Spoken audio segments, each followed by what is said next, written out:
Hello, my name is Fatima Malik, and today I will be talking about Monstrorum Historia by Ulysses Aldrovandi for History 2GR3. Specifically, I want to discuss who or what are portrayed as monsters and what consequences could arise from that portrayal. Before we get started, we should probably talk about who is Ulysses Aldrovandi. Aldrovandi was an Italian naturalist who was active from 1522 to 1605. He had a private museum which included plants, animals, rocks, and other things that he collected by either finding them or by swapping them with other naturalists. His museum was open to the public upon his death. Since he was so busy collecting and organizing his samples, most of his work was published after his death.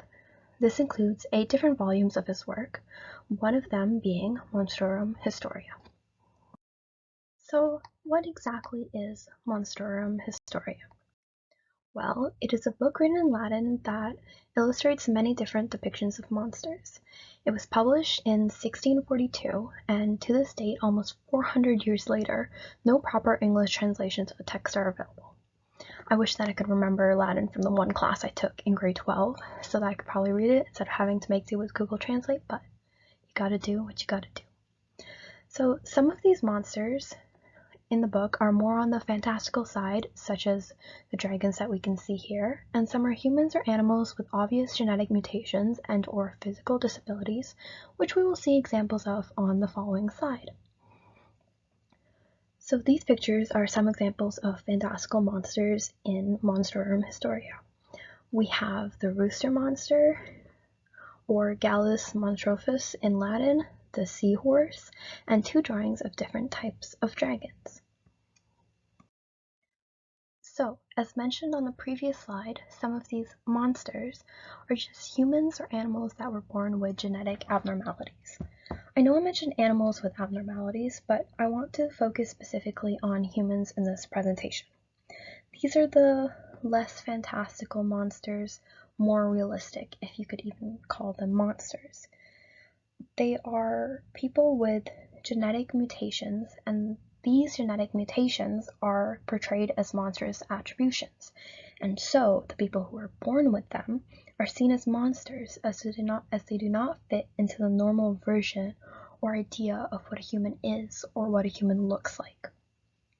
For example, one of the drawings here shows a girl around 12 years old, according to the caption on the picture, who is completely covered in hair.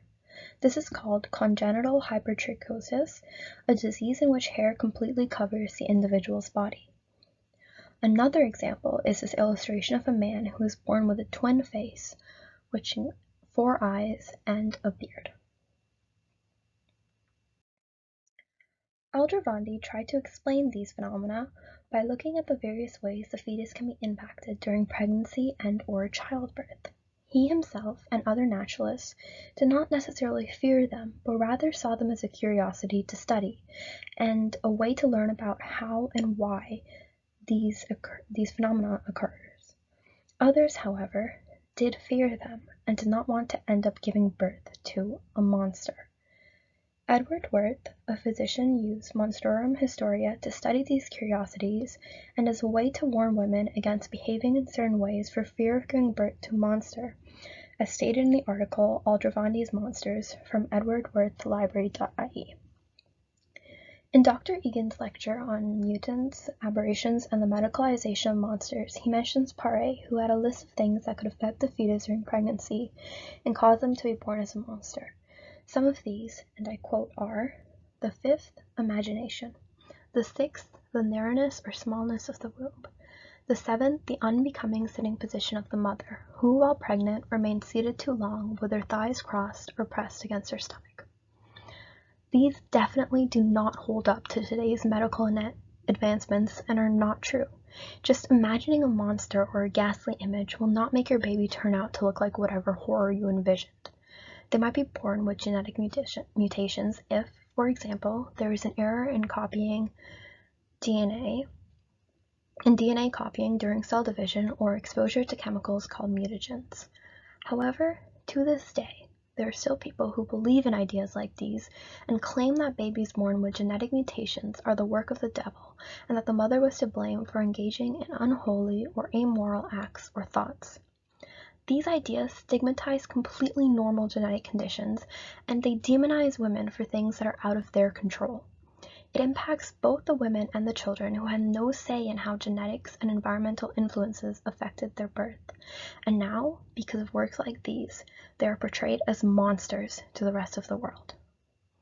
While Aldrovandi as a naturalist might not have necessarily believed that these things were what affected the fetus, his work, Monstrorum Historia, has still been used in this way to back these dangerous claims. Thank you for listening.